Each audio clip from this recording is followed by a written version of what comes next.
Well, Coach, I mean, the same thing to some of the guys, but growing up in the Midwest, you do play some football in the snow.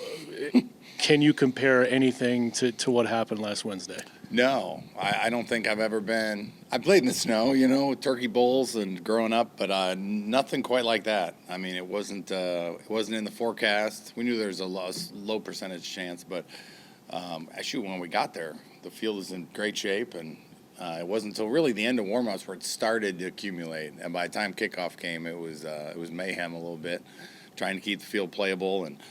And we kicked off from the 29-yard line one time instead of the 35 because the official couldn't find the 35.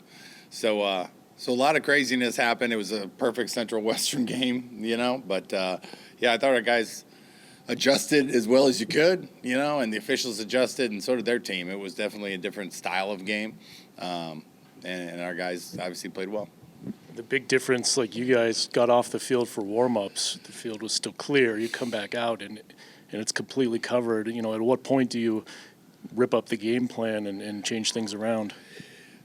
Quickly. Because we didn't, like you said, I think we got off the field 29 minutes to kick off, and we took the field at 4 minutes to kick off. So when we walked back out of the tunnel at 4 and saw the field and the shape it was in, that's when it started. We started having conversations, and we had talked a little bit earlier about some of the stuff we'd like to do in between that break, because it didn't look like it was slowing up when we came off the field, and figuring out the what we can and can't do. Obviously, Trayson's from the desert, and he's out there, and we watched him in warm-ups. He threw the ball fairly well, and he's just responded to all of that very well, and threw the ball well enough in horrible conditions, and I thought our receivers did a good job, and O-line did a good job of making adjustments. We did talk about the adjustments of the turf in between when we got off the field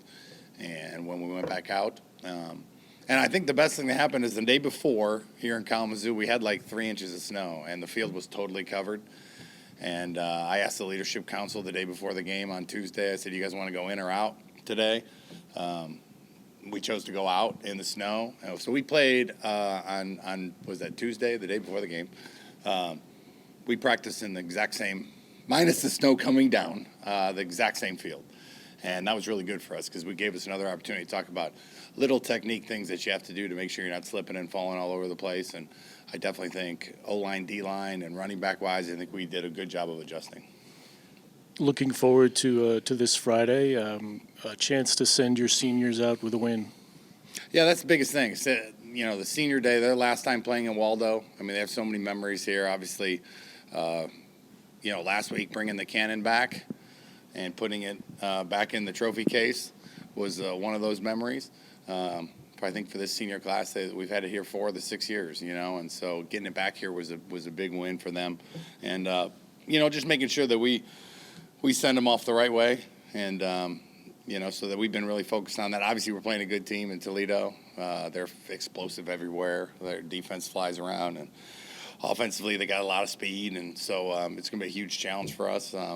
But yeah, we talked a lot about our seniors, and they've had a chance to speak all week in meetings just to kind of talk about, what they've learned and what the program means to them, and we still got a couple more to go in the second half of the week, but it's a great week for those guys to remember and hopefully reminisce, I guess you'd say, on all the stuff that they've been through, and it's been going well. And we got it all comes down to noon on Friday, and we got to go out there and put our best foot forward.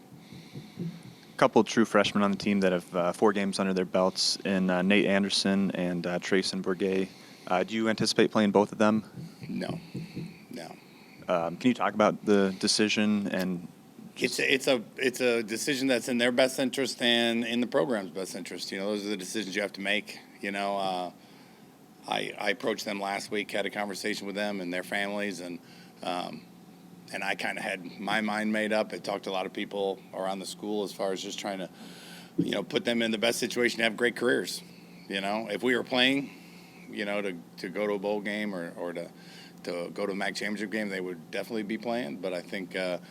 It's a tough mix of doing what's best for the individual and for the program, and I think in this case, the decision that was made is best for both. Have you decided on a starter at quarterback? Jack's been our backup. He has 7 games of experience, and he's had a chance to watch now for 4 games, and had a great practice today. You learn a lot when you had a chance to play for 7 games. Yeah, he was banged up too when Trayson went in, but we have a guy with experience that we have faith in, and he's been doing good. He's always been ready every week, and he's going to get a chance this week. After losing the starting spot, where is his mind at? How is he feeling mentally heading into this week? Good. At first it was more of an injury thing, and I told him last week kind of the plan moving forward, and he was excited. He lit up, that he wanted his chance and to go out there and play and compete, and he responded today. He was sharp out there. It was windy today. It was cold and windy, and he threw it right through the wind today, and I was proud of him. And he's still a couple things we can do better, but I think he's been waiting for this opportunity, and I'm excited for him to watch him play. Toledo's backup quarterback had a big game last week. Who are you preparing for as far as that position goes for them, and what different kinds of challenges does each pose? Yeah. Do you know who's playing? It'd be good to know. They're different. I think, Finn does a great job with his legs. We faced him. He's been banged up. We don't know how bad he's banged up. Obviously, they have a huge game in a week and a half, so I don't know what they're going to do.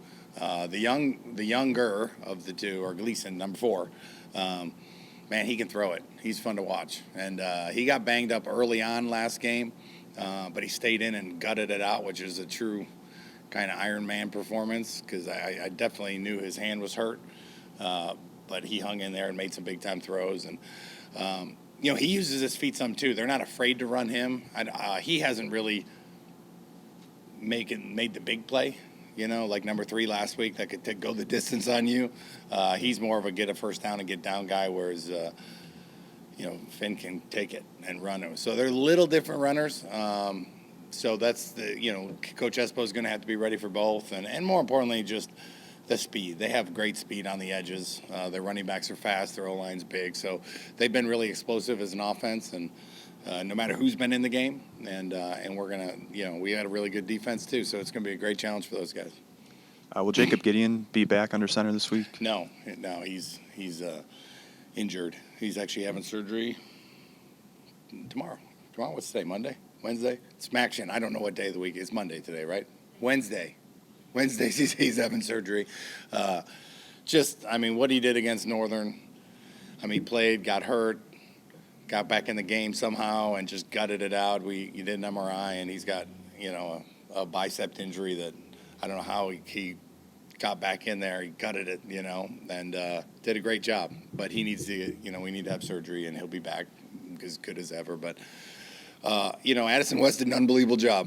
A guy that's always kind of been the pseudo backup center, the starting guard that could play center. Did an unbelievable job. He was one of our players of the game to go in and play center and in those conditions and snap the ball for the first time. No snap infractions. I was very impressed with what he was able to do. And Jake's in his ear the whole time. Jake's a good coach. He might need to be a coach someday because he's helping him and walking. You can't see one without the other the last 2 weeks. So it's been fun to watch those two work together. The offensive line got a lot of good push in that first half.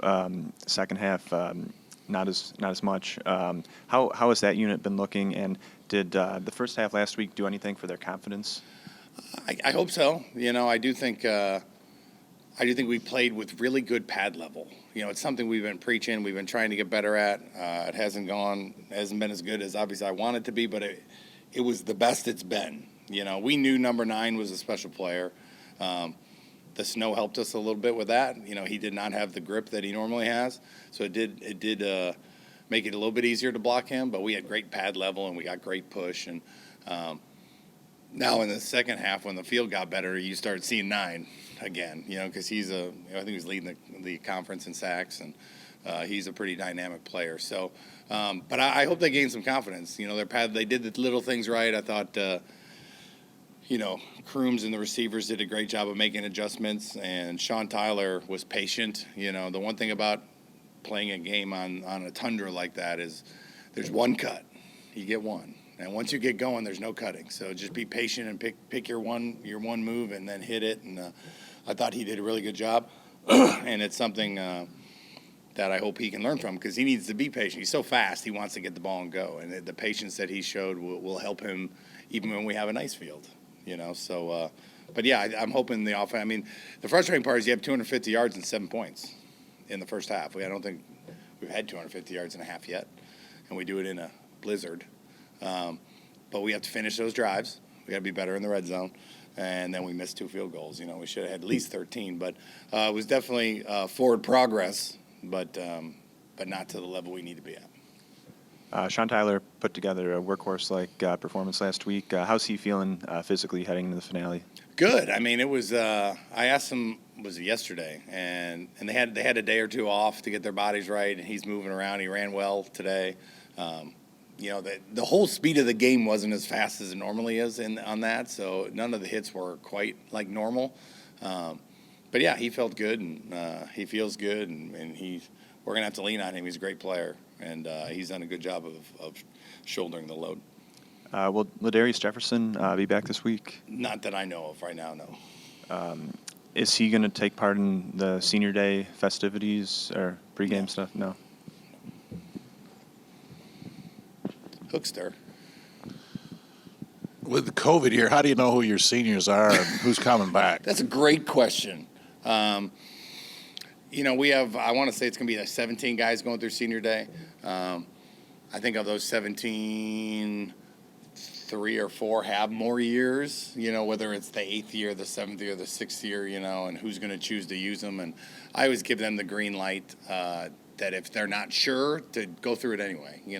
Let's go through your senior day, and if you come back, you come back. You can do it again, So just because you hear them announced on Friday at noon, it doesn't mean that they're officially gone. But I think a good portion of them are out of eligibility, But yeah, it is difficult. It is definitely the most interesting time to know how many years guys have left right now. Our guys have done a great job of communicating with us, so we feel pretty solid about where we're at. And but yeah, so there'll be 17 guys, walk-ons and scholarship guys that will be walking or going through the festivities on senior day on Friday. Portal Day opens December the 5th. Are you going to take a look for next year? Yes, we are going to. Actually, it's already started in some circumstances. It's normally the day after championship selection, and so championship selection for Division II and 1AA was yesterday. I'm sure you guys saw the brackets. They're out. Therefore, their portal is open, or the portal is open for them. I guess I would say it that way.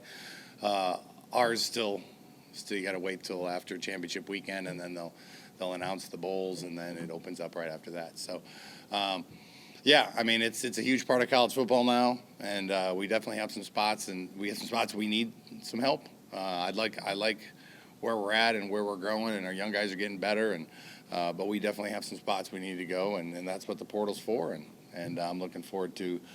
We've already started it, but yes, December 5th is the Armageddon, or whatever you want to call it. The one day, there's going to be a lot of names up there, and finding the right guys that fit our culture and that can join the guys that are returning will be huge.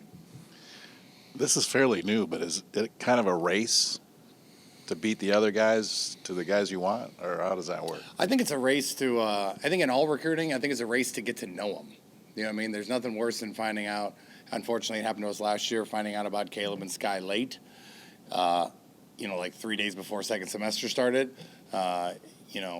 Fast recruiting processes are never good. You call everybody you try, and they got to start school on Monday. We found out on Friday that these guys are going. And so I think that's the reason you want to get started earlier, so you can build a relationship with the people you're recruiting. Now, there's going to be a lot of people recruiting them, and each guy has a different story. And it is, I got to be honest with you, it is fun recruiting off the portal. Like when you're dealing with a different kid, you're dealing with a kid who has experience and knows what he's looking for.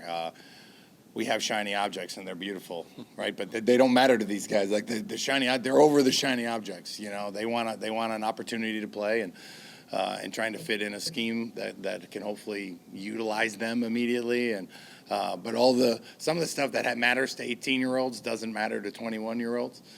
So there are some really positive things, and we've had, obviously you watch Delano out there, and you watch Garner out there, and Hosey out there, and we've had a lot of success, finding the right fit.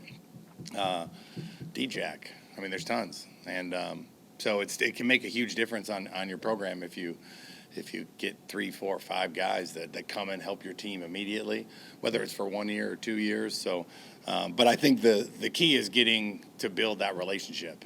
And the earlier you start, we start second semester on January 9th, I believe. So it gives you more time to get to know them and to really recruit them. And so that'll be the key for us is getting started early so we can make sure that we get the right guys that'll make the biggest impact. According to the recruiting websites, I think you have 16 commits. Is that right? And then the signing date's coming up in a couple of weeks? Yeah, allegedly, that's the number we're currently at. So there's another one there that hasn't been officially announced yet that we're excited about. But yeah, signing day's it's weird this year. It's the 21st. It's really late. It's the latest it possibly can be, because the first is a Wednesday and it's the third Wednesday. So we're on the 21st this year. So we'll have a chance to get into recruiting immediately.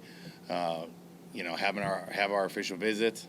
Hopefully even have some of the portal guys in on visits in December. We've never had a chance to do that. It's been really hard, getting ready for bowl games, and really there wasn't the portal. I mean, it's changing every year. Every December seems to be a little bit different than the last because of the new rules we put in.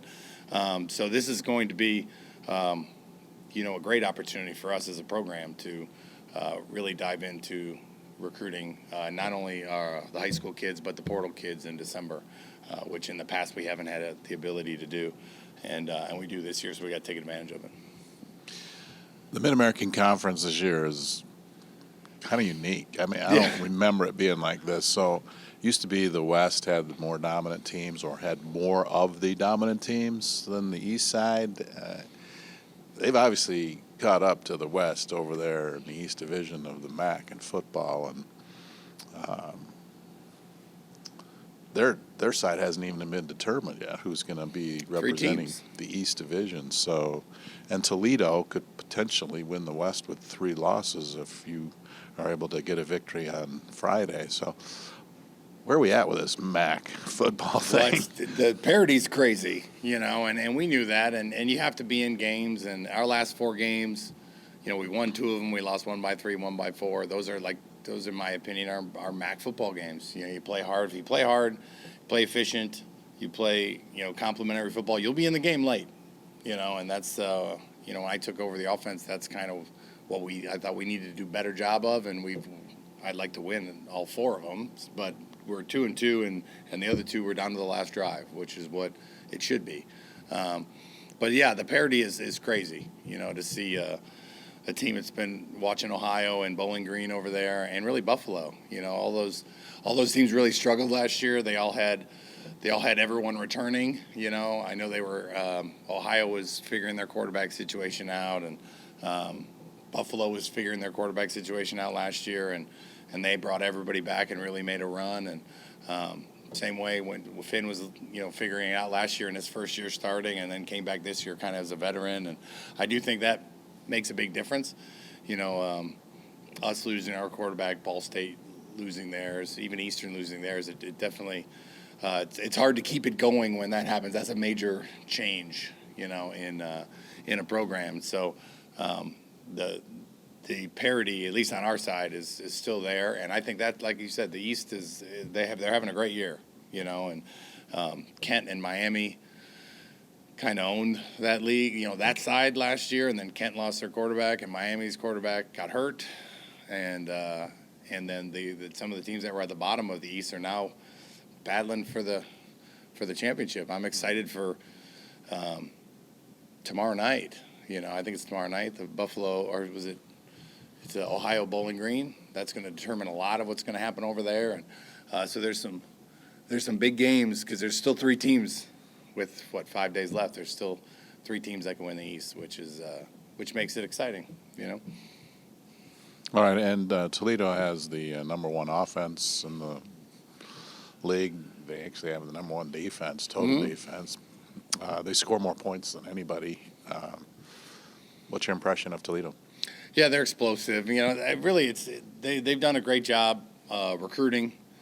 They got great team speed, and they're a one team that we go head to head with a lot in recruiting, and they have guys we know there, and they are fast. Their defense is fast. Hines has been there forever, it seems like, and he's a great player. But their skill positions, they can take you to the house on you. So if they get through the first line, it's over. It's like having a little bit like having when you have D out there. When you have that type of speed, it's different. And so we're going to have to make sure that we protect the quarterback. We got to stop their running game, including their quarterback running game. And they cause a lot of issues, and they've also come back and won some games. They've gotten down and come back, and so it's been impressive, just the resolve of the football team. They got to the point, obviously, they're going to represent the West in the championship game, so that'll be a huge opportunity for them. But, you're going to have a super talented team coming in with a lot of team speed, and we still got to figure out who the quarterback's going to be, which is it's weird. I think this is the fourth or fifth time this year that Lou has gone into a game, Coach Esposito, without knowing who the starting quarterback's going to be on the other side, which is just a unique year that way, But it'll be a great challenge. It'll be a great challenge. It's a good team. Seniors, in our stadium for the last time, and hopefully send them off the right way. And then shout out to Coach Wiseman playing in the Sweet 16 on Saturday out in Portland. It's been fun following his team, and I'm looking forward to watching that on Saturday out there on the West Coast. But we got to take care of business on Friday first. All right, thanks, Coach. Thanks, guys.